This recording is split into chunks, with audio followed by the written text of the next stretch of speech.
Hey guys, as always, thanks for tuning in. Jay Helmsing here to give you guys the Project One Gun 2.5 month update from the range. So as you can see, I've been lagging a little bit on getting these updates out, but I thought now's the great time to do it. So Project One Gun, if you're not familiar, Glock 19 Gen 5, I've been using this for the past 2.5 months to do all of my training with, all of my defensive carry with, and all of my competition shooting with. So just to kind of see if this will fit the bill and do everything that I need it to do, or if it's going to leave me wanting for something. So I've got some findings on that to report today, and this gun right now has right around 5,000 rounds through it. So I'll give you guys a reliability update coming up in just a few moments. First, just went through 400 rounds, and I kind of cheaped out today and went the easy route. I've been behind on my reloading, so instead of reloaded rounds, I'm just shooting this really cheap aluminum 200 box of Federal. So I got a couple of those, so we just put 400 rounds down.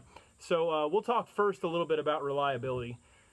So the Gen 5 Glock is supposed to be slightly more reliable than all the other gens, according to Glock themselves, just based on failure rates and whatnot. And I don't have anything that's going to refute that. So I have shot now right about 5,000 rounds through this, from my own hand loads to defensive rounds to this real cheap aluminum stuff to Winchester white box to pretty much anything I could get my hands on, including plus P and plus P frangible ammunition.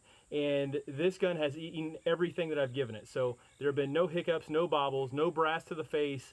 There just hasn't been anything even remotely close to a failure I could report with this. And as a matter of fact, it is so reliable.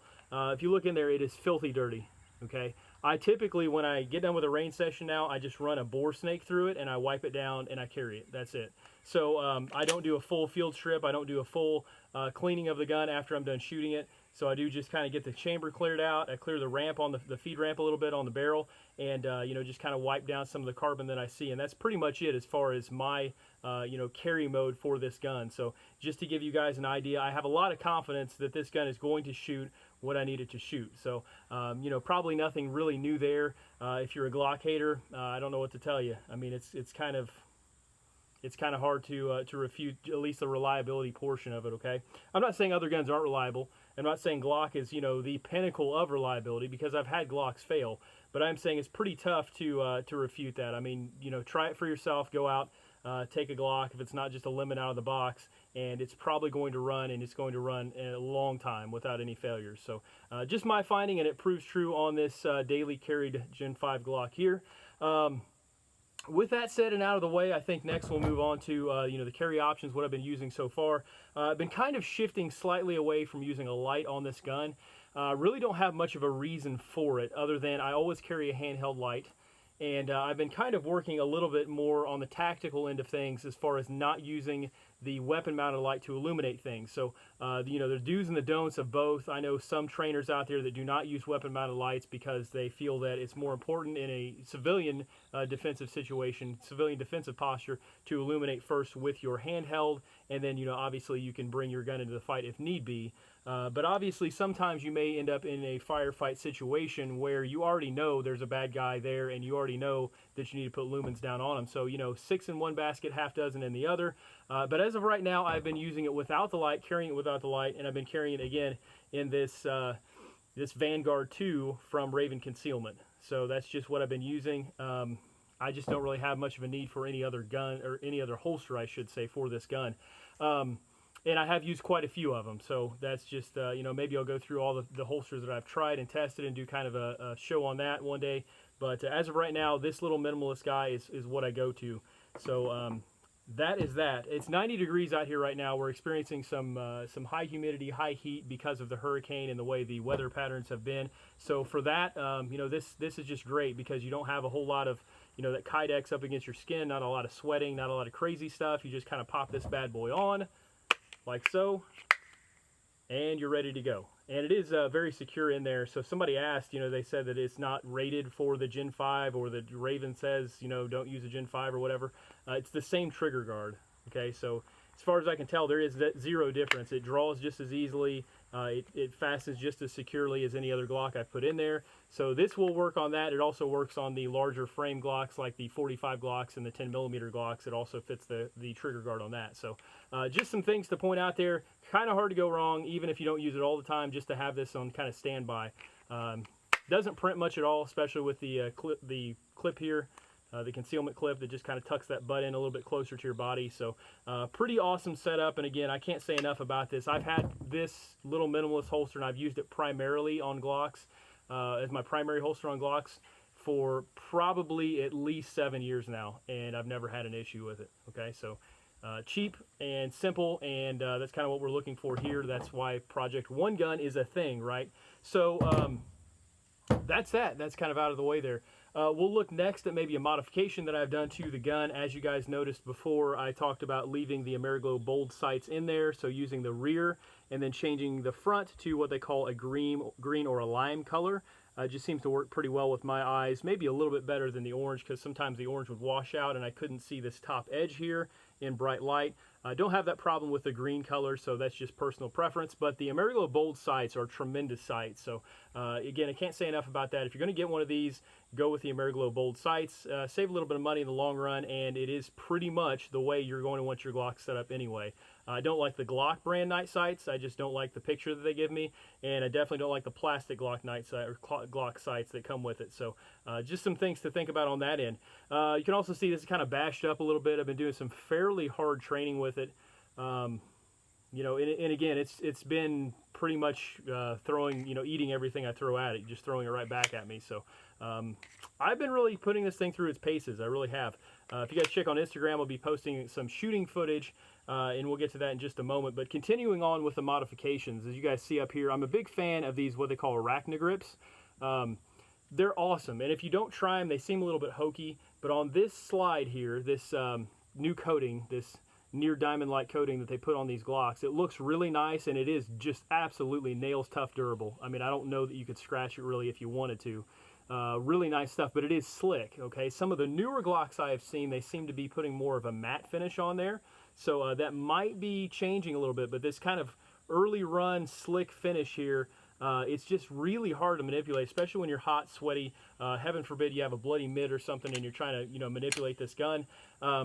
With these arachna grips on there, they give you that grip pretty much no matter what. I mean, you don't have to put much pressure at all, and you can really easily rack the slide or manipulate it as you need. So if you haven't checked out arachna grips, check them out, see if you like them. If not, throw them in the trash can or sell them, because they're just little stickers, little decals you put on there.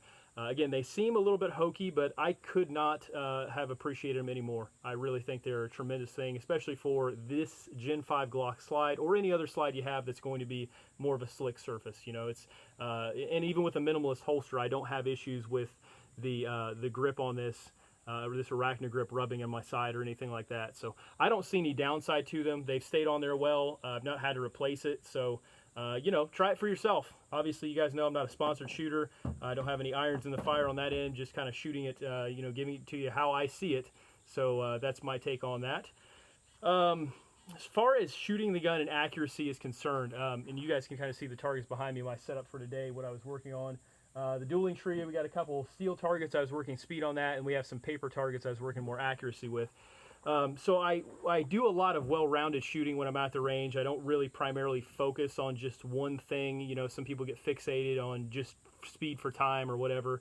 I try to keep pretty well-rounded, and I have found that I am just on fire with this Glock, and I don't know why, but I am just shooting this Glock like there's no tomorrow. I mean, it is so easy for me to shoot at this point. Recoil management is so easy.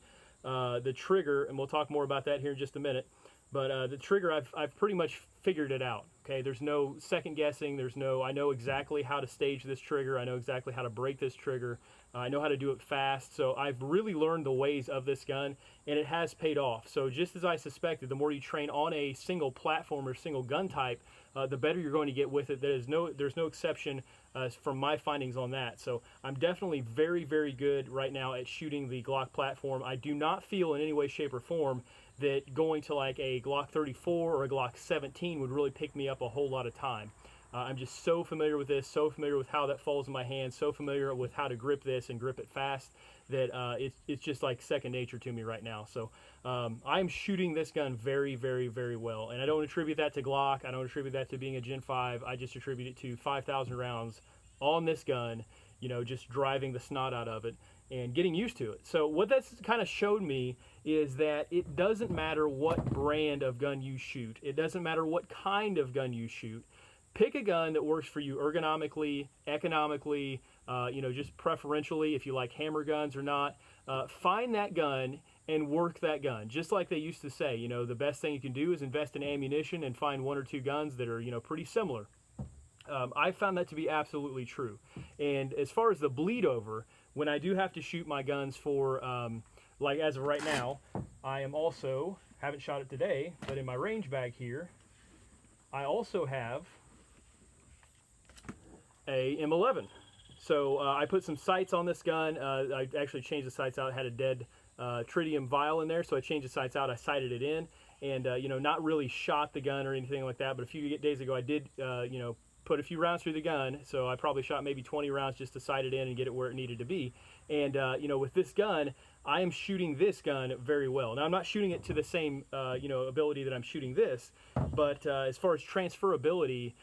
Even with something as different as this, and I'm leaving it cocked now because of the way the hammer is in there, and I'm trying to fatigue the spring a little bit. But at any rate, I've noticed just even with hammer guns or really any other gun that I grab, just the time at the range and the, working on my ability to point and get the gun on target fast has paid off on really any gun that I go to now. So I wouldn't say that I'm becoming polarized, really. I can shoot a Glock very, very well because of all my time on the Glock, but I wouldn't say that I'm like becoming a one-trick pony, if you will.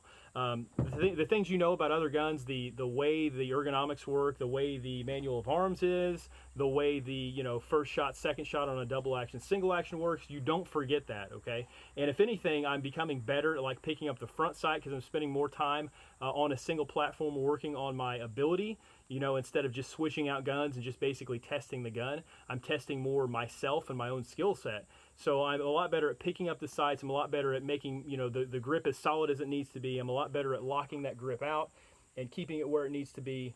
All of those things are paying off. I'm a lot more careful with the trigger than I probably used to be. So again, the more you shoot, the better you're going to be on all guns that you pick up. And that has been proven true with this. Okay, so as of right now, where I'm at with Project One Gun is to tell you guys that, like they said, find a platform that works for you and go with it, okay?